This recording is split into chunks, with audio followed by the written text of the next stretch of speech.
जय हिंद दोस्तों। आज के क्लास में आप सभी का स्वागत है। पीछे के क्लास में हम लोगों ने कुछ क्वेश्चन प्रैक्टिस किए थे और उसी क्रम में हम लोग आगे बढ़ते हैं और आज भी क्वेश्चन प्रैक्टिस करते हैं। क्योंकि क्वेश्चन जैसे थ्योरी तो हम लोग पढ़ लिए, नंबर सिस्टम में जितनी भी थ्योरियाँ थीं लगभग आधा पढ़ चुके हैं। तो जितनी भी थ्योरियाँ हम लोग अब तक पढ़े हैं उस पर आधारित प्रैक्टिस क्वेश्चन करना ज़रूरी है, इसीलिए मैं करवा भी रहा हूँ। ठीक है, तो आइए स्टार्ट ही करते हैं बिना समय गंवाए। ठीक है, तो निम्नलिखित पहला क्वेश्चन है, निम्नलिखित कथनों। देखिए मैं एक क्वेश्चन लिखा हूँ, इसको लिखने में जो थोड़ा समय लग जाता है। ठीक है, निम्न कथनों पर विचार कीजिए। ये जितने भी क्वेश्चन लिखा हूँ मैं इस क्वेश्चन से संबंधित थ्योरी में पढ़ा चुका हूँ। ठीक है, तो जो थ्योरी पढ़े रहेंगे उन्हीं को समझ में आएगा। जो डायरेक्ट इस क्वेश्चन को सॉल्व करने आएंगे उनको कुछ समझ में नहीं आएगा। हालांकि मैं कोशिश करूंगा समझाने के लिए, अब पता नहीं कितना समझेंगे नहीं समझेंगे, अब तो आपकी जिम्मेदारी है। तो ठीक है, आते हैं। निम्न कथनों पर विचार कीजिए। ए, प्रत्येक अपरिमेय संख्या वास्तविक संख्या होती है। अब इस कथन पर विचार करना। दूसरा, बी, प्रत्येक पूर्णांक एक वास्तविक संख्या होती है। प्रत्येक वास्तविक संख्या एक परिमेय संख्या होती है। प्रत्येक पूर्णांक एक पूर्ण संख्या होती है। उपरोक्त में से कौन सही है? ए केवल ए बी, बी केवल बी डी, 3 केवल ए बी सी और चौथा सभी। अब इसमें पहला देखा जाए, प्रत्येक अपरिमेय संख्या वास्तविक संख्या होती है। इसको कैसे हम लोग चेक करेंगे? मैंने आपको बताया था, ऐसे ही एक बनाया था, इस तरह से मैंने बनाया था। क्या बनाया था? वेन डायग्राम बनाया था, वेन डायग्राम। ठीक, और इसी वेन डायग्राम के अंतर्गत मैंने बताया था कि सबसे बड़ी जो जिसके अंदर सब लोग समा जाते हैं, जो गार्जियन है वो कौन है? कॉम्प्लेक्स नंबर है, समृद्ध संख्या है। और उसी समृद्ध संख्या में दो संख्याएं आती हैं, एक वास्तविक इसको रियल नंबर कहते हैं, एक काल्पनिक जिसको इमेजिनरी नंबर कहते हैं। तो वास्तविक संख्या के बाद फिर उसकी चेन आगे बढ़ती है। तो वास्तविक में कौन कौन आते हैं? परिमेय संख्या और अपरिमेय संख्या। तो मान लीजिए कि ये वास्तविक संख्या का ये गोला जो है वास्तविक संख्या का गोला है। ठीक, अब इसी वास्तविक संख्या में कौन कौन आ रहे हैं? परिमेय संख्या और अपरिमेय संख्या। तो इसी में कर लीजिए, मान लीजिए चलिए इधर परिमेय हो गया रैशनल नंबर, इधर इरेशनल नंबर। ठीक, तो इसी परिमेय संख्या के अंतर्गत कौन कौन आ रहे हैं? इसी रियल नंबर के अंतर्गत कौन कौन आ रहे हैं? Rational number and irrational number. परिमेय संख्या और अपरिमेय संख्या किसके अंतर्गत आते हैं? ये वास्तविक संख्या के अंतर्गत आते हैं। यानी वास्तविक संख्या में ही रियल नंबर और वास्तविक संख्या में ही रैशनल नंबर और इरेशनल नंबर दोनों आ जाते हैं। रियल नंबर को तो वही वास्तविक संख्या कहते हैं। ठीक, तो अब ये कह रहा है कि प्रत्येक अपरिमेय संख्या वास्तविक संख्या होती है। चलिए यहाँ पे डाट लगा देते हैं, प्रत्येक अपरिमेय संख्या वास्तविक संख्या होती है। तो अपरिमेय कौन है? यहाँ पे है। अब प्रत्येक अपरिमेय संख्या वास्तविक संख्या होती है, यानी कि जो ये अपरिमेय संख्या वाला ये गोला जो बना है ये किसके अंतर्गत है?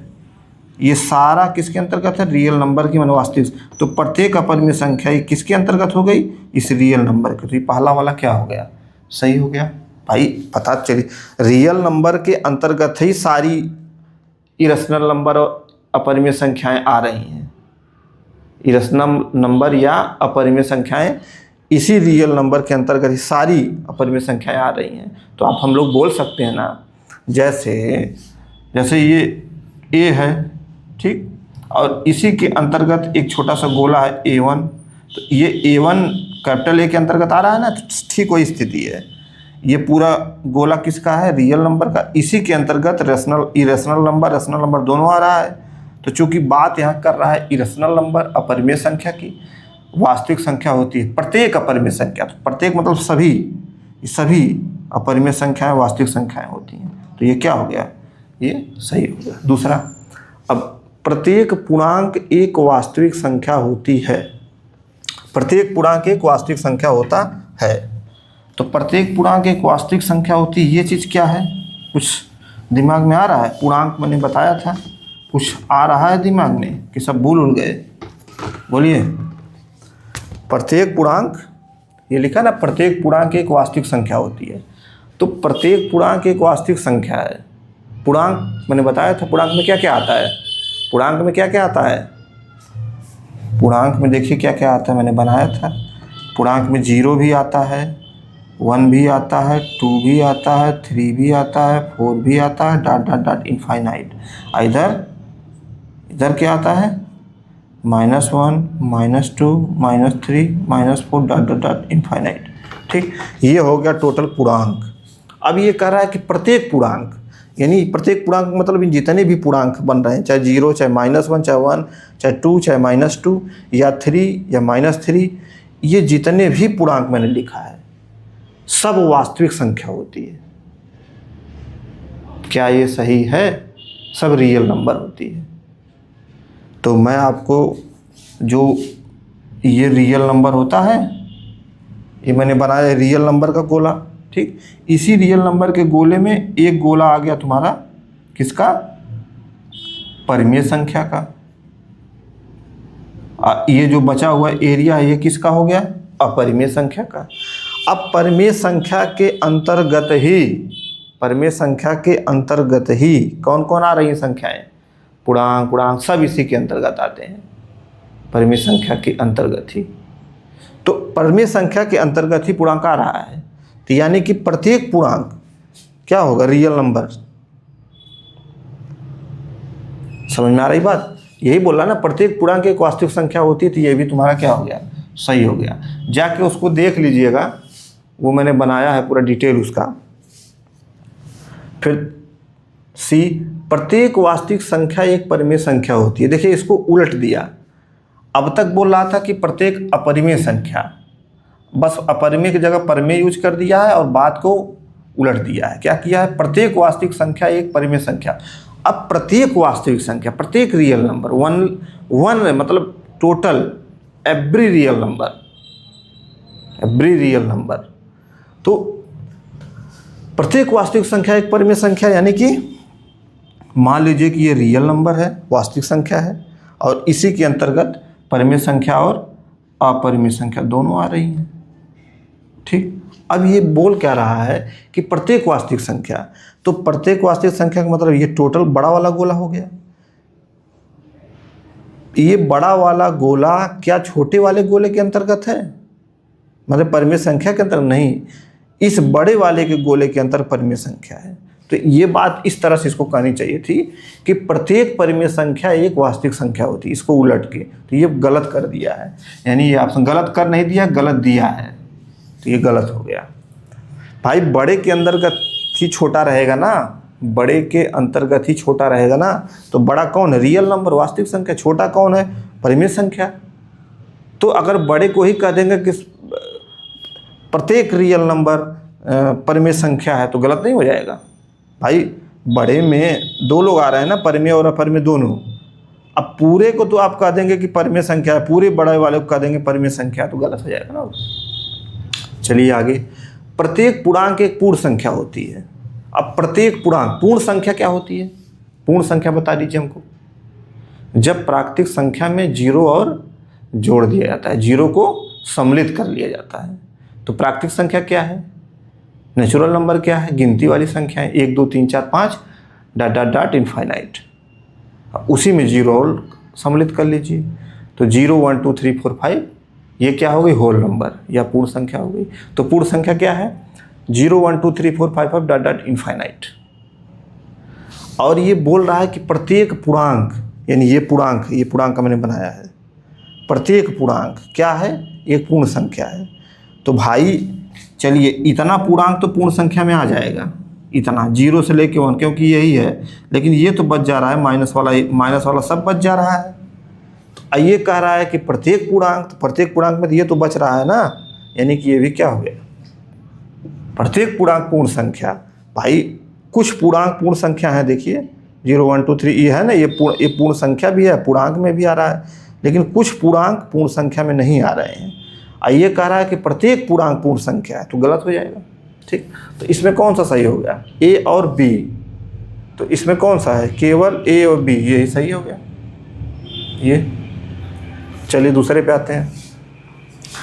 जब निम्न कथनों पर विचार करें, ए, जब एक धनात्मक पूर्णांक को एक ऋणात्मक पूर्णांक से भाग दिया जाता है तो प्राप्त भागफल धनात्मक होता है।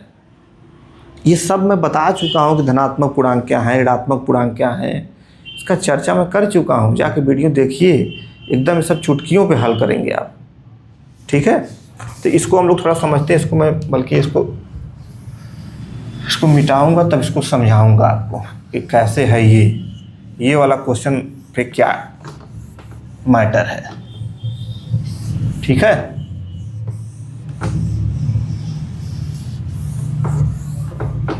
चलिए क्या बोल रहा है, जब एक धनात्मक पूर्णांक को एक ऋणात्मक पूर्णांक से भाग दिया जाता है। धनात्मक पूर्णांक, ऋणात्मक पूर्णांक, ये टोटल है पूर्णांक, ये मैंने बनाया है। ये क्या है, ये 0 1 2 3 -1 माइनस, ये सब क्या है, पूर्णांक है। कह रहा है धनात्मक पूर्णांक। धनात्मक पूर्णांक का मतलब ये 1 से जो स्टार्ट होता है। चलो धनात्मक पूर्णांक में कोई 3 ले लो, ठीक है। धनात्मक मैंने एक एग्जाम्पल में ले लिया कि चलो एक धनात्मक पूर्णांक 3 है, भाई धनात्मक में ही ना है, को एक ऋणात्मक पूर्णांक से, ऋणात्मक पूर्णांक में ये है सब, ये चलो ऋणात्मक पूर्णांक -3 ले लीजिए, -3 ले लीजिए, ठीक। ऋणात्मक पूर्णांक से भाग दिया जाता है तो 3 में -3 से भाग दे दीजिए, भाग दिया जाता है। भाई आप कोई भी ले सकते हैं, 3 मैंने एक एग्जाम्पल में लिया। भाग दिया जाता है तो प्राप्त भागफल धनात्मक होता है। तो जब इससे इसमें भाग देंगे तो -1 आएगा, जो प्राप्त भागफल है, जो कि धनात्मक नहीं, क्या है ये, ऋणात्मक है। तो पहला वाला क्या हो जाएगा, गलत। अच्छा, ऐसे ही मान के ये सब परिमेय संख्याएं, अपरिमेय संख्याएं, धनात्मक, ऋणात्मक, ऐसे ही मान के नंबर्स को रख के आप चेक करेंगे, तब क्वेश्चन आपके लिए एकदम आसान हो जाएगा। जैसे मैंने माना ना कि ये जो धनात्मक पूर्णांक है, मैंने मान लिया 3 -3, आप भी कुछ मान लीजिए, मान के अपना हल करिए। तो जितने भी क्वेश्चन इस टाइप के हैं उसमें आप संख्या मान के हल करेंगे ना, तो उसके लिए आपको एकदम आसान हो जाएगा। नहीं तो वही धनात्मक ऋणात्मक माथापच्ची करते रहेंगे, फिर गड़बड़ हो जाएगा मामला। लेकिन इतना तो पता रहना चाहिए कि धनात्मक पूर्णांक में कौन संख्याएँ आती हैं। कुछ तो पता रहेगा तभी तो आप क्वेश्चन में हाथ लगा सकते हैं, वरना तो आपकी दशा तो हमेशा वही खराबी रहती है। क्योंकि पहली बात तो आपके पास समय नहीं है, और जिसके पास समय नहीं होता है तो समय उसका नहीं होता है। जिसके पास समय नहीं है आगे चल के समय उसका नहीं होगा। ठीक है, तो पहला क्या हो गया, गलत हो गया। दूसरा, 2 उचित भिन्नों का गुणनफल गुणा किए गए प्रत्येक भिन्न से कम होता है। अब उचित भिन्न, अनुचित भिन्न, मिश्रित भिन्न, सब बता चुका हूँ मेरे भाई।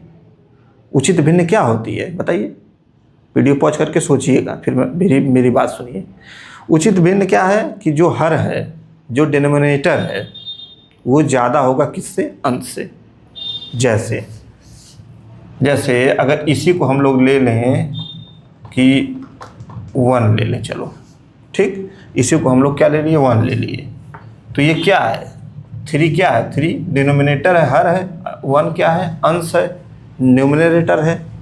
तो इसमें क्या है, 3 इज ग्रेटर देन 1, यानी हर जो है अंश से बड़ा है। तो ये कौन सी भिन्न हो गई, उचित भिन्न हो गई, उचित भिन्न। ठीक, तो अब ये कार्य, अब 2 उचित भिन्न लेनी है आपको, बोलना है ना 2 उचित भिन्नों का गुणनफल, तो 2 उचित भिन्न ले लीजिए। अब उचित भिन्न की परिभाषा जानेंगे तभी तो आप उसको चूज करें। कोई भी 2 उचित भिन्न ले लीजिए। चलिए एक मैंने तो 1/3 ले लिया, एक और कोई ले लीजिए, चलिए 1/5 ले लीजिए, 1/5 ले लीजिए, ये भी तो उचित भिन्न है भाई। उचित भिन्न का मतलब यही है कि हर बड़ा होना चाहिए अंश से, बस। अब कह रहा है कि 2 उचित भिन्नों का गुणनफल, तो गुणनफल कर दीजिए, हल कर दीजिए, कितना आया, 1/15 आ गया का गुणनफल गुणा किए गए प्रत्येक भिन्न से कम होता है। यानी कि ये जो आ रहा है 1/15, इन दोनों से कम है कि ज़्यादा है, यही देखना है आपको। हालांकि ऑप्शन में तो बोल रहा है कि कम ही होता है, इससे चाहे तुलना करिए चाहे इससे करिए, ये क्या होगा, कम ही होगा, ये बोल रहा है ऑप्शन में। लेकिन आपको चेक करना पड़ेगा ना, कम है कि ज़्यादा है। अब मैंने ये भी आपको बताया था कि भिन्नों को अवरोही आरोही क्रम में कैसे बड़ा भिन्न छोटा भिन्न निकालने का तरीका मैंने बताया था आपको। भूल गए, पता नहीं क्या है, आपको दिमाग भूल गए होंगे, लगाए होंगे क्या। अब देखिए 1/3, 1/5, 1/15 ऑप्शन में बोल रहा है कि 1/15 जो है इन दोनों से गुणा किए गए प्रत्येक भिन्न से कम होता है, माने इससे भी कम है, इससे भी कम है, ये यानी ये दोनों इससे बड़े हैं। तो चलिए आइए तुलना कर लीजिए 1/3 और 1/15, इसमें से कौन बड़ा है बताइए, कौन बड़ा है। तो एलसीएम लेके हल कर लीजिए। एलसीएम विधि मैंने बताई थी ना, गधे कहीं की। जैसे दो भी, चलिए एलसीएम छोड़िए, ऐसे कर लीजिए इसको, 15 और 3 गुणा कर लीजिए। क्रॉस मल्टीप्लिकेशन विधि भी मैंने बताई थी। 15 किसका हो गया, 1/3 का, यानी 1/3 क्या है, बड़ा है 1/15 से। या इसको दूसरी विधि से भी हल कर सकते हैं। एक ही विधि आपको यहाँ यूज ही करनी है, सबको दिखाना थोड़ी है कि मुझे सब आ रहा है। आपको एग्जाम में क्वेश्चन को हल करना है, वहाँ प्रूफ नहीं करना है कि मैं बहुत सब सारी विधियाँ मुझे याद है। बस कोई भी विधि आपके दिमाग में रहे जो जल्दी से क्वेश्चन को सॉल्व कर दे, ठीक है। तो यहाँ पे क्या है, 1/3 इज ग्रेटर देन 1/15। अब इसको चेक कर लीजिए, 1/5 और 1/15, तो इसमें भी वही दशा है, 1/5, 1/15। चलिए गुणा कर दीजिए, 15, 5, 15 मतलब ये बड़ा हो गया, फिर यही बड़ा हो गया, मतलब ये छोटा हो गया, फिर 1/15 भी छोटा हो गया। तो ये भी इससे छोटा हो गया, ये इससे, माने ये जो आ रहा है ये दोनों से छोटा है, इससे भी छोटा है, इससे भी छोटा है। तो ये क्या है, ये गुणनफल है। तो गुणनफल प्रत्येक भिन्न से छोटा है, आपका रिजल्ट यही आया। अब ऑप्शन में क्या कर रहा है, गुणनफल गुणा किए गए प्रत्येक भिन्न से कम होता है, कम होता है या छोटा होता है, यानी कि ऑप्शन क्या हो गया, सही हो गया। इसी तरह से मान के आपको हल करना है, ठीक है। और बहुत ज़्यादा दिमाग, लेकिन परिभाषा वैसा तो याद रहनी ही चाहिए, ठीक है। सी, एक उचित व अनुचित भिन्न का गुणनफल। अब देखिए इसमें दोनों ले लेना है, एक उचित लेना है, एक अनुचित लेना है, ठीक। तो उचित अनुचित समझ में आ रहा है, उचित अनुचित क्या है, उचित और अनुचित, क्या यार, चलिए उचित तो हम लोग लिखे ही हैं, एक अनुचित भी लिख देते हैं। अनुचित क्या लिखेंगे, अनुचित का मतलब होता है कि उसका अंश बड़ा हो, किससे, हर से। तो चलिए हम लोग लिख देते हैं 15 नहीं, थोड़ा छोटा लीजिए, चलिए 4/3 कर दीजिए, ठीक है, इनका गुणनफल कर दीजिए। तो ये अनुचित भिन्न है, ये उचित भिन्न है। कह रहा है कि एक उचित भिन्न एक अनुचित भिन्न का गुणनफल, इनका गुणनफल कर दीजिए, कितना आ रहा है, 4/3 9 आ गया, ठीक। का गुणनफल अनुचित भिन्न से कम होता है, माने ये जो आ रहा है ये अनुचित भिन्न है, ये अनुचित भिन्न है और ये उचित भिन्न है, ठीक। और ये गुणनफल है। अब ये कह रहा है कि अनुचित भिन्न जो है अनुचित भिन्न से कम होता है गुणनफल। ये गुणनफल अनुचित भिन्न से 4/9 छोटा है 4/3 से, यही आपको ज्ञात करना है। ऑप्शन में यही बोल रहा है 4/3 इज ग्रेटर देन 4/9, यानी 4/9 छोटा है 4/3 से, यही बोल रहा है ना। और दूसरा ऑप्शन उचित भिन्न से अधिक, यानी कि उचित भिन्न से अधिक, यानी कि अब जो है 4/9 इज ग्रेटर देन 1/3, ये बोल रहा है आपका ऑप्शन में। अब आपको इसमें देखना है कि क्या ये जो बोल रहा है ये सही है कि गलत है। अब इन दोनों की तुलना कर लीजिए भाई, देख लीजिए, 9 और 3, 4 तिहाई 12, 9 चौको 36, 36 ज़्यादा है 12 कम है, 36 वाले के सामने की संख्या 4/3 है, यानी 4/3 बड़ा है, यानी ये ठीक है। इसको देख लीजिए, इसमें क्या है पोजीशन, 3 चौको 12 9, इसमें कौन सा बड़ा है? 12 बड़ा है, यानी 4/9 बड़ा है। तो ये भी ठीक लग रहा है, 4/9 बड़ा है, ये भी ठीक है। तो दोनों आप दोनों बोला जो, यानी कि इसमें ये दोनों ठीक है, ये भी ठीक है, ये भी ठीक है, सी सही है। तो बी और सी सही है, बी भी सही हो गया, सी भी सही हो गया, ए क्या है? गलत हो गया। तो बी और सी कहाँ इसमें है? ये है, ये हो गया आपका ऑप्शन। तो अगर इस तरह से मान के आप हल करेंगे ना तो आप कंफ्यूज नहीं होंगे, वरना language UPSC, state PCS, SSC, CGL ये सब लैंग्वेज का खेल करते हैं। आपको यदि प्रथम n प्राकृतिक संख्याओं का योग का फार्मूला जो कि n × n+1/2 होता है ये याद है, तो यूपीएससी को पता है कि आसान फार्मूला आपको याद रहेगा, तो ऐसा क्वेश्चन बनाएगी कि फार्मूला तो वही यूज होगा, लेकिन लैंग्वेज को इतना कठिन कर देगी कि उस फार्मूला को आप जानते हुए नहीं यूज कर पाएंगे। इस टाइप का आप बना देते हैं सब, ठीक है। तो इसको दिमाग में रखना है। यूपीएससी का जो है इसको ऐसे नोट कर लीजिएगा।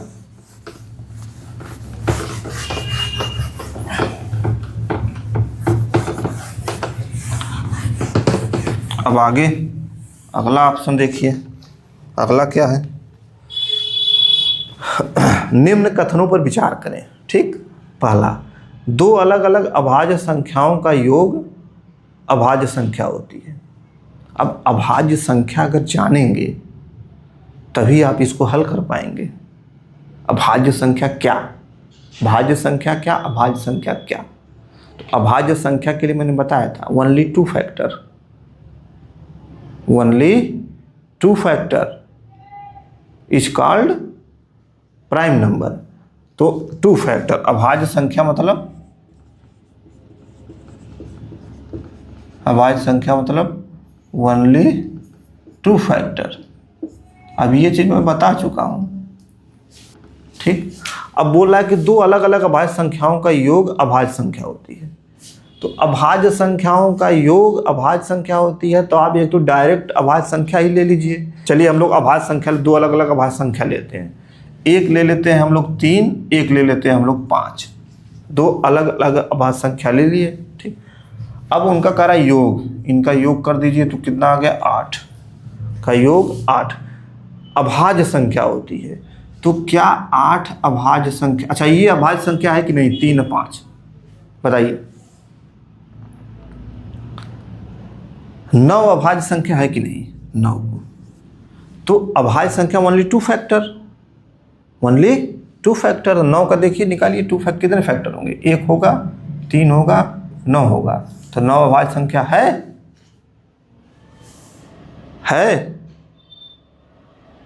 नहीं है। 3 फैक्टर हो गया ना भाई 9 का, 1 और 3 और 9, तो अभाज्य संख्या नहीं है। तो ठीक है, आप अपने क्वेश्चन पे आइए। तो ये वाला जो मैं बोला कि क्या सभी अभाज्य संख्याएं विषम संख्या होती हैं कि नहीं होती हैं, इसको दिमाग में आप चेक करिए, होती हैं कि नहीं होती हैं। दो अलग अलग अभाज्य संख्याओं का योग अभाज्य संख्या होती है। तो अलग अलग अभाज्य संख्याएं मैंने ले ली। 3 का देखो फैक्टर कितना होगा? 1 होगा, 3 होगा। 5 का भी 1 और 5 होगा, 2 ही फैक्टर हैं, ओनली 2 फैक्टर, 1 1 1 1, ठीक। तो ये दोनों अभाज्य हो गई। बाकी 8 क्या है? 8 तो क्या हो गई? ये बोला अभाज्य संख्या होती है। 8 अभाज्य है, देख लो 2 फैक्टर है इसका, 1 है, 2 है, 4 है, 8 है, इतने फैक्टर हो गए, 4 फैक्टर हो गए। तो ये अभाज्य संख्या नहीं है, यानी कि पहला ऑप्शन रॉन्ग। अब अगला देखिए, दो अलग अलग अभाज्य संख्याओं का अंतर सम संख्या होती है। इसी का ले लीजिए, अलग अलग अभाज्य संख्या है, 5 - 3 2 क्या है? सम संख्या है। सम संख्या हो सकता है भाई, सम संख्या है, सम संख्या हो सकता है बोल रहा है। दो अलग अलग अभाज्य संख्याओं का अंतर सम संख्या हो सकता है। तो और भी ले लीजिए ना, चलिए 7 ले लीजिए और 11 ले लीजिए, 11 में 7 + 4, तो ये क्या है? ठीक है, ये भी सही है, वो ऊपर वाला गलत हो गया। तीसरा, यदि A, B, C और D भिन्न भिन्न सबसे छोटी अभाज्य संख्याएं हैं तो A × B × C × D विषम होगी। A, B, C और डी भिन्न भिन्न सबसे छोटी अभाज्य संख्याएं हैं, तो ए बी सी डी विषम होगी। क्या ये सही है कि गलत है, ये आपके चेक करना है। ए बी सी डी विषम होगी कि नहीं होगी, इतना चेक करिए आप। भिन्न भिन्न छोटी अभाज्य संख्याएं, मैंने शुरू करिए। एक अभाज्य संख्या है कि नहीं बताइए। अभाज्य संख्या एक है। अभाज्य संख्या का मतलब 2 फैक्टर, एक के 2 फैक्टर नहीं है, इसलिए एक नहीं है। 3 है, 5 है, 7 है, 11 है। 9 क्यों नहीं है, 9 का मैंने बता दिया। तो ये पूछ रहा है कि ए गुणे बी गुणे सी गुणे डी क्या होगा, तो ए बी सी डी है, गुणा कर दीजिए, इनका गुणा कर दीजिए। गुणा क्या होगा, 5 3 15, 11 7 77, 77 गुणे 15, 5 7 35, 5 7 35, 3 38, 1 7 7 7, 5 8 10, 5 15, 7 3 10 1 11, 1155 क्या है, विषम है कि सम है। 2 से भाग जाएगी, विषम संख्या का मतलब क्या है, 2 से भाग ना जाए। चेक कर ली जा रही कि नहीं जाएगी, तो विषम होगा, सही है, ये सही है। तो ये भी आपका क्या होगा, ये भी सही है। तो वही है, बी और सी सही होगा। मैंने उसको गलत कर दिया था, ये मिटा दिया मैंने। क्या सही है इसमें, बी और सी। तो इसको आप, मैंने जो अभी मिटाया वो आपको उसको नोट कर लीजिएगा, बी और सी सही है, क्योंकि ये भी सही है। अच्छा, इसी क्वेश्चन का ये ऑप्शन था, मैंने ध्यान नहीं दिया। बी और सी क्या है, सही है। ठीक है, ये भी सही है और बी भी सही है, ए गलत है। चलिए आगे देखते हैं। अच्छा, ये क्वेश्चन मैंने जो दिया कि क्या सभी अभाज्य संख्याएं विषम संख्या होती हैं, क्या सभी अभाज्य संख्याएं विषम संख्या होती हैं, इसको थोड़ा सा आप करके फिर मुझे कमेंट करिएगा। क्वेश्चन, यदि किसी उचित भिन्न के अंश व हर में समान अंक घटाया जाए जो 0 से अधिक हो तो परिणामी भिन्न होगा। तो उचित भिन्न ले लीजिए भाई। चलिए एक उचित भिन्न हम ले लेते हैं, 2/3। उचित भिन्न मतलब हर बड़ा रहेगा अंश से। उचित भिन्न हमने ले लिया। अंश व हर में समान अंक घटाया जाए जो 0 से अधिक हो, तो ऐसा अंक घटाइए जो 0 से अधिक हो। चलिए, ये मूल भिन्न है, अब इसमें से 1 घटा दीजिए। 1 बटा कितना आ गया, 1/2 आया ना, 2 में से 1 जाए तो 1/2 आ गया। ठीक भाई, दोनों में से 1 घटाना है ना, परिणामी भिन्न होगा, तो ये परिणामी भिन्न है। ये क्या है, परिणामी। ऐसे ही मान के आप हल करेंगे, ठीक है, ऐसे ही मान के आप हल करेंगे। पहला, सदैव मूल भिन्न से बड़ा। तो मूल भिन्न कौन है, 2/3। तो कौन बड़ा है, 1/2 बड़ा है कि 2/3 बड़ा है। ऑप्शन क्या बोला, मूल भिन्न से बड़ा, माने ये जो 1/2 है 2/3 से बड़ा है। पहला ऑप्शन बोल रहा है मूल भिन्न से बड़ा। तो मूल भिन्न कौन है, 2/3। तो 2/3 से बड़ा कौन, 1/2 परिणामी भिन्न। तो 1/2 पहला ऑप्शन हो गया। अभी मैं ऑप्शन लिख रहा हूँ, फिर सही कौन गलत कौन चेक किया जाएगा। सदैव मूल भिन्न से छोटा, यानी 1/2 इज लेस देन 2/3। सदैव मूल भिन्न से बड़ा हो गया, सदैव मूल भिन्न से छोटा। मूल भिन्न से छोटा, मूल भिन्न कौन है, 2/3, इससे छोटा, यानी कि ये क्या हो गया, छोटा हो गया 1/2। तो 1/2 छोटा हो गया, 2/3 बड़ा हो गया। अगला, सदैव मूल भिन्न के बराबर। तो मूल भिन्न के बराबर तो नहीं है, ये तो ऐसे ही गलत हो जाएगा भाई। मूल भिन्न कहाँ बड़ा है, 2/3 है, 1/2 है, अलग अलग है। निश्चित रूप से कुछ नहीं कहा जा सकता, ये भी गलत है भाई। कहा क्यों नहीं जा सकता, बिल्कुल कहा जा सकता है भाई। कोई भिन्न है, उचित भिन्न है, उसमें घटाएंगे अनुसार में से कुछ ना कुछ रिजल्ट तो आएगा। क्यों ऐसा कहेंगे कि कुछ नहीं कहा जा सकता। तो कौन कौन गलत हो गया, तीसरा और चौथा गलत हो गया। अब 2 ही है सही, अब दोनों का मैंने लिख दिया है। अब आप बताइए कौन सही है, कौन बड़ा है, कौन छोटा है, कौन सही वाला है, कौन गलत वाला है, चेक कर लीजिए। इसको चेक करिए, 1 और 3 गुणा करेंगे तो यहाँ 3 आ जाएगा, 2 और 2 यहाँ 4 आ जाएगा। तो कौन बड़ा है कौन छोटा है बताइए। ये 4 आ गया, ये 3 आ गया। तो 4 बड़ा है कि 3 बड़ा है? बड़ा तो 4 है, यानी 2/3 बड़ा रहना चाहिए, लेकिन यहाँ पे 1/2 बड़ा दिया है। तो क्या हो गया, ये रॉन्ग हो गया। ये कैसे मैंने निकाला, अभी 60 में कर दे रहा हूँ भाई, क्या करूँ, पीछे बता चुका हूँ कैसा क्यों कर, बस क्रॉस करके गुणा करके चेक कर रहा हूँ। इसको देख लीजिए, 3 4, इसकी क्या दशा है, 4 मतलब ये बड़ा है, ये बड़ा का चिन्ह भी लगा है, यानी कि ये वाला सही है। तो ये कौन सा वाला है, मूल भिन्न से यही वाला है, ये सदम मूल भिन्न से छोटा। मूल भिन्न क्या है, 2/3 है, ठीक, 2/3 से छोटा है 1/2, ठीक। तो ये क्या ऑप्शन हो गया, ये सही हो गया आपका दूसरा नंबर। आइए अगला क्वेश्चन अब देखा जाए। चलिए लिखिए, क्वेश्चन लिखिए, 53 से 93 तक की सभी प्राकृत संख्याओं, 53 से 93 तक की सभी प्राकृतिक संख्याओं का योग निकालिए। चलिए योग कर देते हैं, बताइए योग कैसे निकलेगा। ये वीडियो पॉज करिए, इसको लगाइए, फिर इसके बाद रिजल्ट देखिएगा, ठीक है। माथा पच्ची कर लीजिए पहले। तो 53 से 93, अच्छा यहाँ पे एक चीज़ आपको मुझे बतानी है, जो कि प्राकृतिक संख्याओं का योग का फार्मूला आपको याद ही हो गया होगा अब तक। क्या होगा formula, n × n+1/2, n × n+1/2, ये है फार्मूला।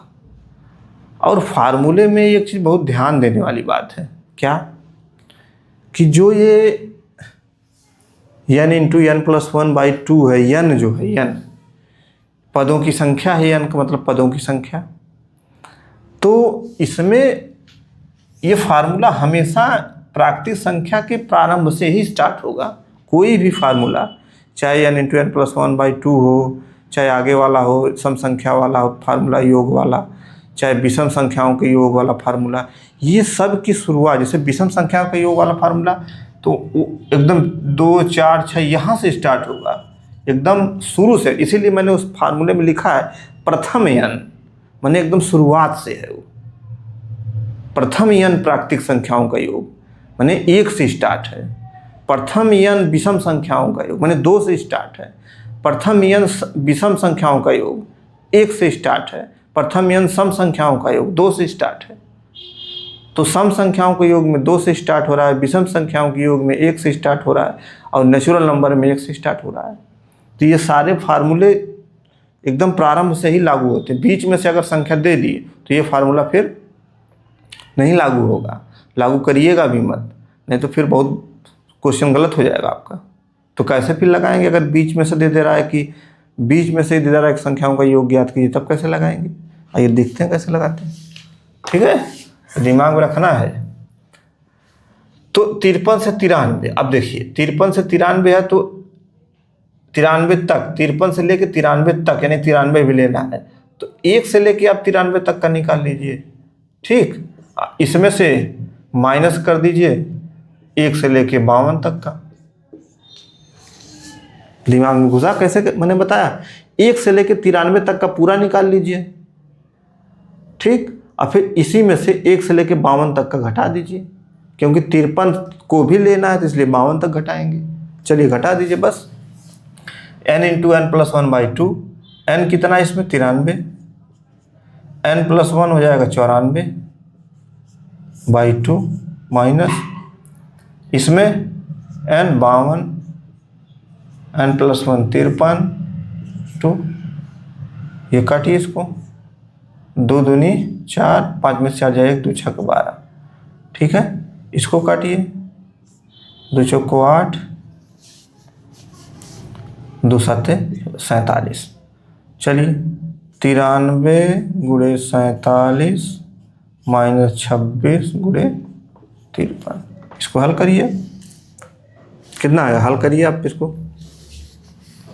गुणा करिए 47 से, इसमें 7 × 21, 2 7 9 63,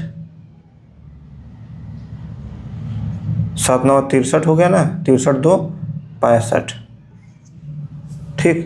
4 3 12, 4 9 36 और 1 37, 1 5 2 7, 7 6 13, 3 1 4, तो इतना आ गया 4371 माइनस इसको गुणा कर दीजिए 26 और 53 में, 3 6 18, 3 दूनी 6 1 7, 5 6 30, 5 दूनी 10 और 3 13, 8 7 3, 1378 घटा दीजिए इसमें से। 11 में से 8 या 3, 23 में 7 से लेंगे तो 11 हो जाएगा। यहाँ कितना बचा 6, फिर यहाँ से 6 में से यानी 16 में से 7 जाए 9, 9 7 16 हो जाएगा, ठीक है। यहाँ 2 बचेगा, 12 में से 3 जाए 9, 3 में से 1 जाए 2, 2993। आंसर क्या आएगा इसका 2993, ठीक है, ये आंसर आ जाएगा। तो आप कोई भी फार्मूला यूज कीजिए, जैसे n इंटू एन प्लस 1/2 ये प्राकृतिक संख्याओं का योग है। इसी तरह से आप जब सम संख्याओं पे जाएंगे, आप सम संख्याओं का भी फार्मूला एक है, विषम संख्याओं का सम संख्या क्या फार्मूला है n इंटू एन प्लस 1 है, विषम संख्याओं का n स्क्वायर है। तो इसमें जो भी आप यूज करेंगे या मतलब जो भी ये फार्मूला यूज करेंगे तो बीच में से नहीं कि अगर सम संख्या दी है तो सम संख्या स्टार्ट कहाँ से होती है, 2 4 6 8 से, 2 से स्टार्ट होती है, ठीक। अब आपको सम संख्या 8 से दे दिया उसमें कि 8 से लेकर 100 तक में सम संख्याओं का योग ज्ञात कीजिए, तो फिर ये फार्मूला लगाने के लिए फिर आपको वही करना पड़ेगा कि 2 से स्टार्ट करके लगाना पड़ेगा, फिर इतना घटाना पड़ेगा, ठीक है। ये बात दिमाग में रखना है। तो ये हो गया। अगला क्वेश्चन देखा जाए, 2 अंकों वाली लिखिए। ये क्वेश्चन थोड़ा आसान मुझे लग रहा है। 2 अंकों वाली सभी धनात्मक 2 अंकों वाली सभी धनात्मक संख्याओं का योग ज्ञात कर दीजिए। संख्याओं का योग ज्ञात कीजिए। 2 अंकों वाली सभी धनात्मक संख्याओं का योग ज्ञात कीजिए, बस यही क्वेश्चन है। 2 अंकों वाली सभी धनात्मक, तो धनात्मक संख्या, ऋणात्मक संख्या, ये सब किस में आते हैं, पूर्णांक में आते हैं। तो धनात्मक संख्या क्या होगा, 0 क्या, 0 लेंगे धनात्मक संख्या में कि नहीं। मैंने आपको बताया था कि 0 न तो धनात्मक संख्या है न तो ऋणात्मक संख्या है। तो 1 से स्टार्ट करेंगे, धनात्मक संख्या को क्या करेंगे 1 से स्टार्ट करेंगे। चूंकि कह रहा है 2 अंकों की, 2 अंकों वाली, तो 1 तो 2 अंकों का है नहीं, 9 भी 2 अंकों, 10 से स्टार्ट करेंगे, 10 से स्टार्ट करेंगे। 2 अंकों वाली सभी, तो 10 से स्टार्ट करेंगे, कहाँ तक जाएंगे 99 तक, क्योंकि 100 जब आएगा तो 3 अंक वाली हो जाएगा। अरे भाई 100 में आप 3 अंक है कि नहीं, 1 2 3, 3 अंक हो गया। और 10 के पहले अगर 9 देखेंगे तो 9 के पहले सभी एक अंक है, लेकिन कह रहा है कि 2 अंकों वाली सभी, तो 2 अंकों वाली यही है 10 से 99। अब 10 से लेकर 99 तक का क्या ज्ञात करना है, आपको योग ज्ञात करना है। तो इसमें भी देखिए क्या लागू हो रहा है, इसमें भी वही कर दीजिए, 1 से लेकर 99 तक का कर दीजिए, -1 से लेकर 9 तक का कर दीजिए। तो 10 से लेकर 99 तक का निकल जाएगा। अरे भाई 1 से लेकर 99 तक निकालेंगे तो पूरा 1 से 99 तक का निकल जाएगा। अब इसमें से घटा कितना देंगे, 8 तक इसमें घटा दीजिए बस। 1 से लेके 8 तक नहीं, 9 तक, क्योंकि 10 से है ना, तो 9 तक इसको घटा दीजिए, 10 से स्टार्ट हो जाएगा। चलिए निकालिए। 1 से 99 तक n का मान कितना है, 99 है। अरे भाई 99 पद है ना, 1 से लेके 99 तक गिनेंगे तो 99 ही आएगा ना। तो n माने 99 इंटू n प्लस 1 यानी 100 हो गया, बाई 2 माइनस इसका क्या होगा, इसका n क्या है 9 है, तो 9 गुणे 10 बाई 2। चलिए इसको 50 कर दीजिए, इसको 5 कर दीजिए। ये 99 गुणे 50 माइनस 9 5 45, 5 9 45, 5 9 45 और 4 49, 4950 में से 45 घटा देंगे तो ये 5, ये 0, ये 9, ये 4, कितना आ गया 4905। तो ये हो गया आपका आंसर 4905। ठीक है, आइए एक क्वेश्चन और हल करते हैं। बड़ा अच्छा क्वेश्चन है ये मेरे दिमाग में आ गया कि 1 से लेके 500 तक, चलिए 1 से लेके 500 तक की संख्याओं, मैंने 1 से लेके 500 तक की संख्याओं को लिखने में किसी कंप्यूटर के कीबोर्ड आप जान ही रहे हैं, कंप्यूटर के कीबोर्ड की कुंजियों, ये मैंने, मेरी राइटिंग थोड़ी ठीक नहीं है, कितनी बार दबाना होगा, ये पूछ रहा है, कुंजियों को कितनी बार दबाना होगा, ये है क्वेश्चन। 1 से लेके 500 तक की संख्याओं को लिखने में किसी कंप्यूटर, भाई कोई कंप्यूटर है उस पर आपको लिखना है 1 से लेके 500 तक, तो 1 से लेके 500 तक में कुछ ना दबाएंगे ना, 1 लिखेंगे तो 1 का दबाएंगे, 2 लिखेंगे तो 2 का दबाएंगे। इसी तरह 1 से लेके 500 तक लिखने में कितनी बार दबाएंगे, मेरे दिमाग में घुसा। कीबोर्ड की जो कुंजी है, जो बटन है, उसको कितनी बार दबाएंगे, बस यही कह रहा है 1 से लेके 500 तक में। वीडियो पॉज करिए, इसको लगाइए, फिर देखिएगा।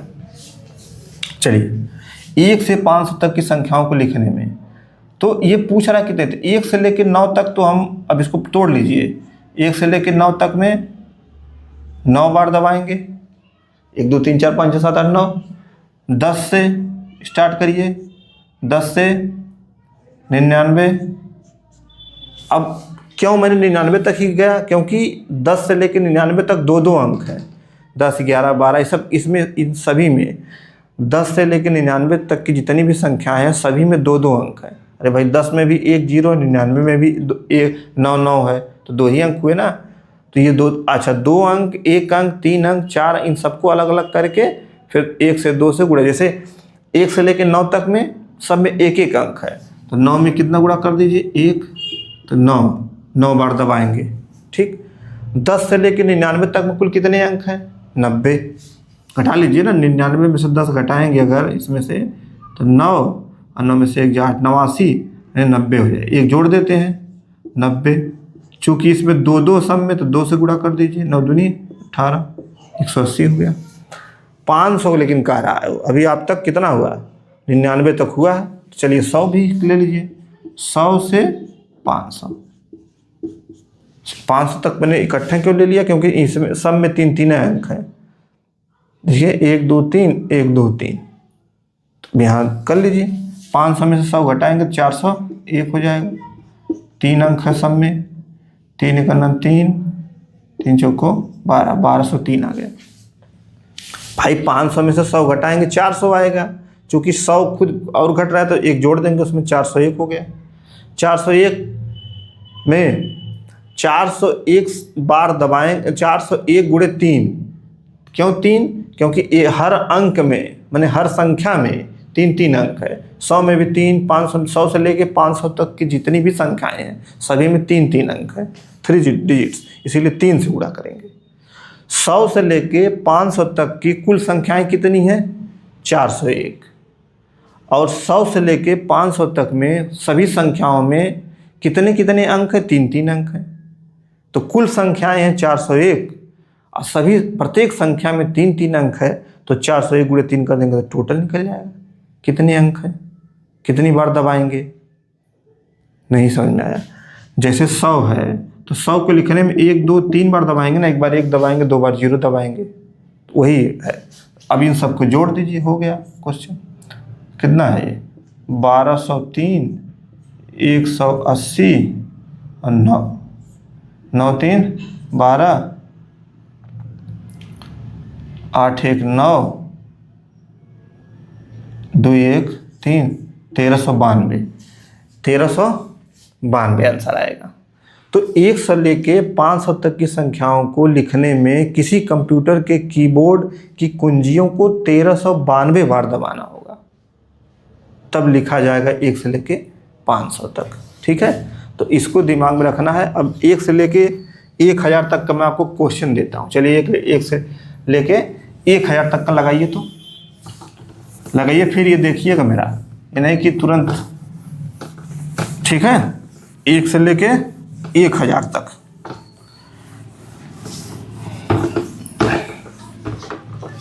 एक से लेके 1000 तक की संख्याओं को लिखने के लिए किसी कंप्यूटर के कीबोर्ड की कुंजियों को कितनी बार दबाना होगा, यही क्वेश्चन है। 1 से लेके 1000 तक, 1 से लेके 1000 तक की संख्याओं को लिखने के लिए किसी कंप्यूटर के कीबोर्ड की कुंजियों को कितनी बार दबाना होगा। यहाँ पे मैंने 1 से 500 तक किया था, यहाँ पे 1 से 1000 कर दिया। तो देखिए कुछ नहीं करना है। ये जो 1 से लेके 9 तक हम लोग किए थे, ये तो 9 गुणे 1 कर दिए तो आ गया 9। ये जो हम लोग 10 से 99 किए थे, ये भी 90 गुणे 2 कर दिए तो ये आ गया 180। ठीक, अब जो ये 100 से हम लोग 500 किए थे, इसी को कर दीजिएगा 999। अरे भाई, इसमें भी 999 तक 3 अंक है ना, तो 999 में से 100 घटाएंगे तो कितना हो जाएगा, ये 899 हो जाएगा, यानी 900 हो जाएगा। इनके बीच की कितनी संख्या है, 900 गुणे 3, 3 9 2700। भाई 900 है ना, 999 से 100 घटाएंगे तो आएगा 899, लेकिन 100 भी घट जा रहा है तो उसको जोड़ देंगे तो 900 हो जाएगा। यानी कि 100 से लेकर 999 तक कुल कितनी संख्याएं हैं, 900 संख्याएं हैं। अब प्रत्येक संख्या में 3 अंक हैं, तो 3 से इसलिए गुणा कर देंगे तो पता चल जाएगा कितनी बार दबाना है, 2700 बार दबाना होगा यहाँ से यहाँ तक लिखने में।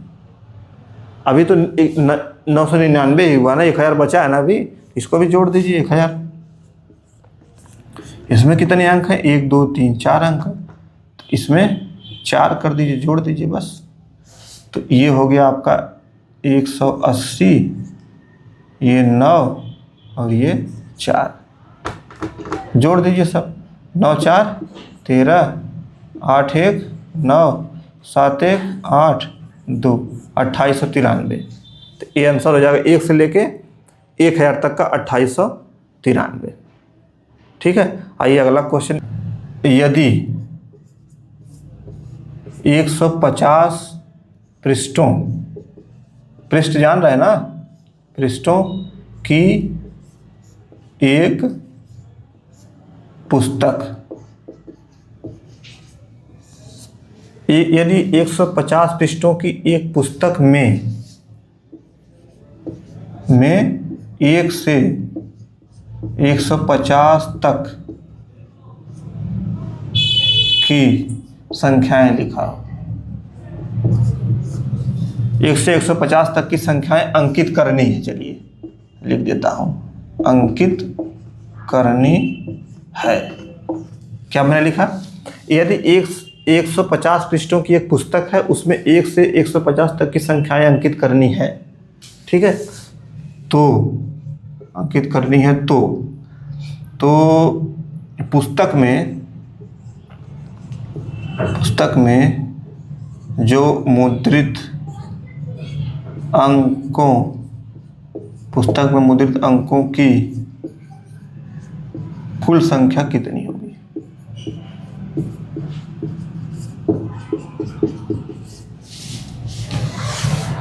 अंकों की कुल संख्या कितनी होगी, क्या है क्वेश्चन, कुछ बुद्धि दिमाग में कुछ घुस रहा है।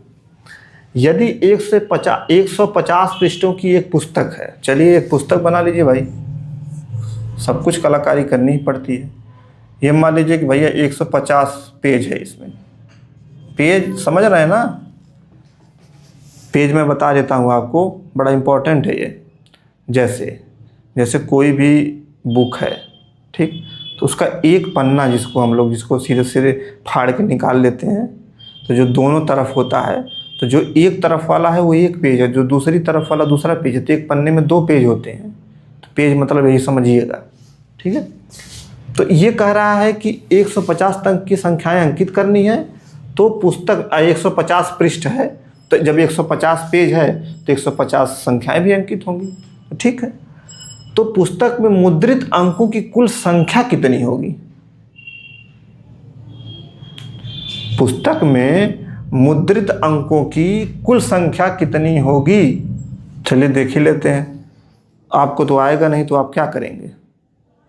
कह रहा हूं ना कि वीडियो पॉज करके इसको हल करिए फिर देखिएगा। चलिए हल करते हैं।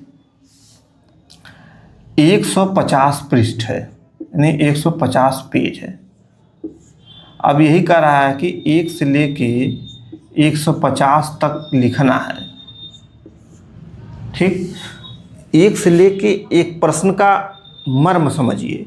1 से लेके 150 तक की संख्याएं लिखने में कितने अंक लिखने पड़ेंगे, ये पूछ रहा है क्वेश्चन। देखिए, मुद्रित अंकों की कुल संख्या, अंक कितने लिखने पड़ेंगे? अंक, डिजिट, यानी कि अगर 1 लिखेंगे तो एक ही अंक लिखना पड़ेगा, 2 लिखेंगे तो एक ही अंक, 3 लिखेंगे तब भी, लेकिन 9 के बाद जब 10 जाएंगे तो 1 अंक 2 अंक इसमें लिखना पड़ेगा। फिर 100 जाएंगे तो इसमें 3 अंक लिखना पड़ेगा। तो इसी तरह पूछ रहा है कि कुल कितने अंक लिखने पड़ेंगे। जैसे अभी कंप्यूटर की वाला मैंने बताया ना कि कितनी बार दबाना पड़ेगा, सेम वैसे ही है, बस इसमें कितने अंक लिख दिया है, किताब वाला दे दिया है उदाहरण। तो कैसे वो सेम वैसे ही हल करेंगे। भाई 1 से 150 तक लिखना है तो पहले 1 से 9 तक हम लोग लिखेंगे, तो 9 बार अंक, 9 अंक मुद्रित करेंगे, ठीक। 9, 10 से 99 कर दीजिए। चलिए, इसमें क्या बार, ये भी वही हो गया, 90 गुणे 2, 180 बार हो गया। 180 अंक लिखेंगे। 10 से लेकर 99 तक के पेजों को लिखने के लिए हम लोग 180 डिजिट का प्रयोग करेंगे, 180 अंक लिखेंगे। 1 से लेकर 9 तक का जो पृष्ठ संख्या लिखनी है उसमें 9 अंक लिखेंगे। इसी प्रकार 500, 150 तक हम लोग करना है। तो चलिए 100 से अब 150 कर दीजिए सीधे सीधे। तो 150 में से 100 घटाएंगे, कितना हो जाएगा? ये 51 हो जाएगा। 50 होगा लेकिन एक 100 भी घट जाता है ना, तो इसलिए 51 मैंने लिख दिया, ठीक। 51 गुणे कितने कितने अंक हैं? 1, 2, 3 अंक, सब में 3 ही अंक होंगे ना। 100 से 150 तक की संख्याओं को लिखने के लिए 51 बार हम लोग लिखेंगे संख्याएं। 51 संख्याएं लिखनी पड़ेंगी, लिखेंगे ना, 51 संख्याएं लिखनी पड़ेंगी। लेकिन इन 51 संख्याओं में, सभी संख्याओं में या प्रत्येक संख्याओं में 3-3 अंक हैं, इसीलिए 3, क्यों 3? देखिए 1, 2, 3, इसलिए 3 से गुणा करेंगे तो 50 तियां 153 हो गया। बस अब इन तीनों को जोड़ दीजिए, कितना है? अब तो आप जोड़ तो लेते ही होंगे, पता नहीं जोड़ पाते हैं कि नहीं। 9, 3, 12, 8, 5, 13, 1, 14, 1, 1, 2, 1, 3, 342 आंसर आ जाएगा, 342। अब आपके लिए एक जानकारी के लिए मैं बता दूं, ये यूपीएससी का क्वेश्चन है, ये ऐसा वैसा क्वेश्चन नहीं, यूपीएससी का क्वेश्चन है। यदि आपने लगा दिया, समझ गए तो आप ठीक ठाक हैं, ठीक है। एक यूपीएससी का क्वेश्चन और लेते हैं, अब की मैं बता के लेता हूँ, चलिए ठीक है। अब की बता के लेता हूँ कि हाँ भाई ये यूपीएससी का है, तो थोड़ा सा डर जाइए कि भाई यूपीएससी का है तो इसमें ज़रूर कुछ खेला होगा। और खेला किसका होता है? लैंग्वेज का। देखिए इसमें भी लैंग्वेज का खेला है। मुद्रित अंकों की कुल संख्या, ये सब क्या है? सब लैंग्वेज का ही खेला है, ठीक है। चलिए एक और लेते हैं, फिर इसी पे क्लोज करते हैं लेकर। ये रख रहे हैं ऊपर तो कोई दिक्कत नहीं ना भाई, मुझे दिक्कत हो रही है इसलिए मैं इस पर रख रहा हूँ, इधर उधर फेंकने से अच्छा है कि इस पर। चलिए अब क्वेश्चन है, कोई मुद्रक मतलब कोई मुद्रा किसी पुस्तक के पृष्ठों पर, कोई मुद्रा किसी पुस्तक के पृष्ठों पर एक से प्रारंभ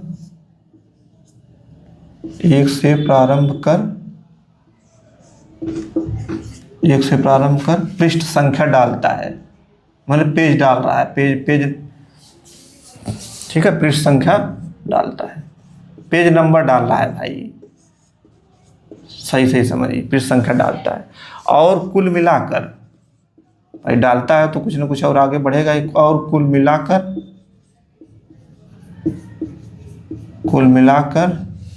3089 अंक प्रयोग में लाता है। अब देखिए यहीं पे क्वेश्चन घुमा रहा है, प्रयोग में लाता है। इस पुस्तक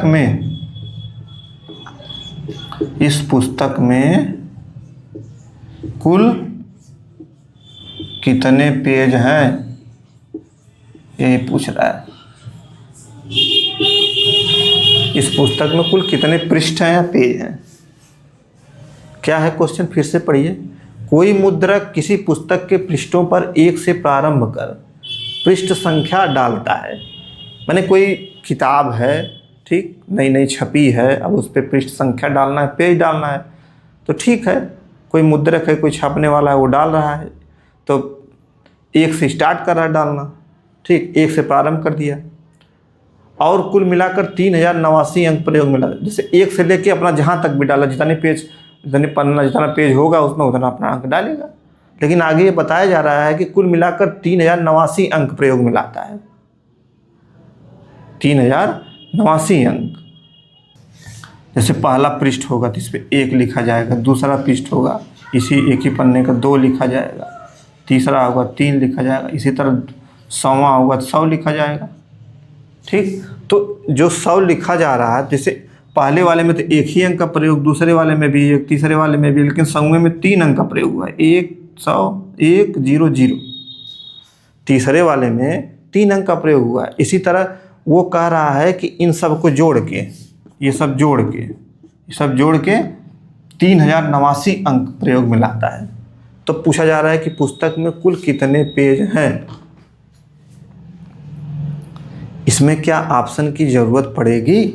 ऑप्शन, हालांकि यूपीएससी में ऑप्शन भी दिए रहते हैं, 4 ऑप्शन दिए हैं,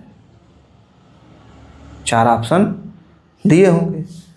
तो अब इसमें देखिए 1 1 3 ये सब क्या है, ये सब मैं समझाने के लिए आपको बता दिया कि हाँ भाई, एक पृष्ठ नंबर 1 लिखने पे 1 अंक, 2 लिखने 2 1 अंक, 3 पे भी 1, लेकिन 100 पे 3 अंक प्रयोग करेंगे। लेकिन ये लिख रहा है 3089 अंक प्रयोग में लाता है,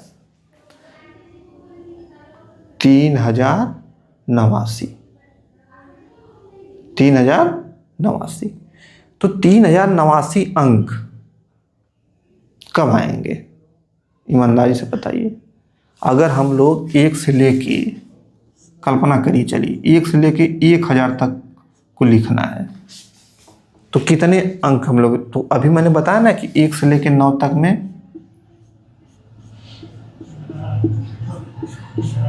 9, 10 से लेके 99 तक में 90 गुणे 2 180, फिर 100 से लेके, चलिए 999 कर लीजिए, 100 से लेके 999 तक पूरा ले लीजिए, तो कितना होगा 999 है ना, तो ये 100 घट जाएगा इसमें से, तो कितना आ जाएगा ये 899 में 900 हो जाएगा, पूरे 3 हो जाएगा, 3 9 2700 हो जाएगा, ठीक।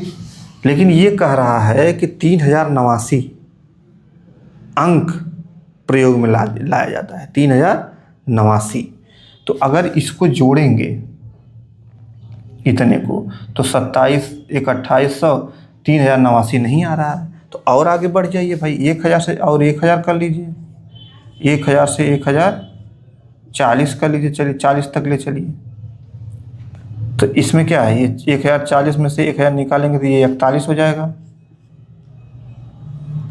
41 गुणे कितने अंक हैं, 1 2 3 4, सब में 4 4 अंक हैं, 4 1 9 4, 4 4 16, 164। अब थोड़ा जोड़िए तो कितना आ रहा है,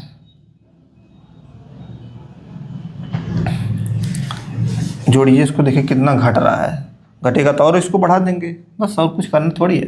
9180270016 9 4 13 8 6 14 1 15 7 2 9 1 10 2 1 3 3053 आ रहा है।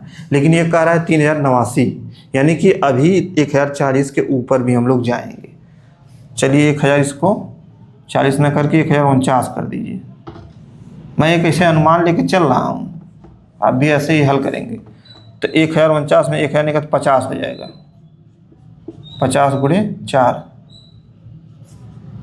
200, यही ना। अरे भाई 1000 घट जाएगा, 49 एक 50 हो जाएगा, 50 गुणे 4 4 अंक हैं 200। अब जो है यहाँ पे 200 लिख लीजिए, यहाँ पे 200 कर लीजिए बस। तो ये 9, मुझे लग रहा है अब आ जाएगा, ये 9, ये 8 7 2 9 1 10 2 1 3 3089 आ गया, 3089। तो ये ठीक है, यहाँ आ गया 3089। तो कितना हम लोग पूछ रहा है कि इस पुस्तक में कुल कितने पेज हैं। तो कुल कितने पेज हैं का मतलब क्या है कि सभी पेजों पे एक एक अंक 1 2 3 4 5 ऐसे करके लिखा गया होगा ना। तो कितने तक गया है, तो कितने तक जाएगा, 1049 तक, 1 से लेके 1049 तक, यानी कि कुल कितने पेज हो गए, 1049। अरे भाई यही तो होगा, 1049 ही होगा ना, क्योंकि 1049 तक हम लोग गए ना, 1 से लेके कहाँ तक गए हम लोग, ये नहीं है तो ऐसे मैंने लिख दिया। 1 से लेके हम लोग कहाँ तक गए, 1 से 1049 तक गए हैं, तब 3089 अंक आया है। और जो कि ये बोल रहा है क्वेश्चन में कुल मिलाकर 3089 अंक का प्रयोग करना है, प्रयोग में आता है। तो जब 3089 अंक का जब हम लोग प्रयोग करेंगे तो 1049 तक जाना पड़ेगा, 1 से लेके 1049 तक जाएंगे। तो 1 से लेके 1049 तक का मतलब पृष्ठों की संख्या होगी 1049। तो आंसर क्या हो गया, 1049। ठीक है, तो ये है यूपीएससी का क्वेश्चन। ये भी अब पिछला क्वेश्चन भी मैंने यूपीएससी वाला ही बताया था, लेकिन आपको बता कर नहीं बताया था। ठीक है, तो अब आज का क्लास थोड़ा ठीक है, 10 क्वेश्चन हो गया, बहुत है। इतना ही आप दिमाग लगा के पहले हल करिएगा, फिर मेरा ये हाल सॉल्यूशन देखिएगा। ये नहीं है कि मैं चालू कर दूं तो आप भी उसी में चालू कर दीजिए नोट करना, नहीं, आपको पहले हल करना है फिर वीडियो देखना है। ठीक है, तो भाई मिलता हूँ आपसे अगले लेक्चर में। Thank you.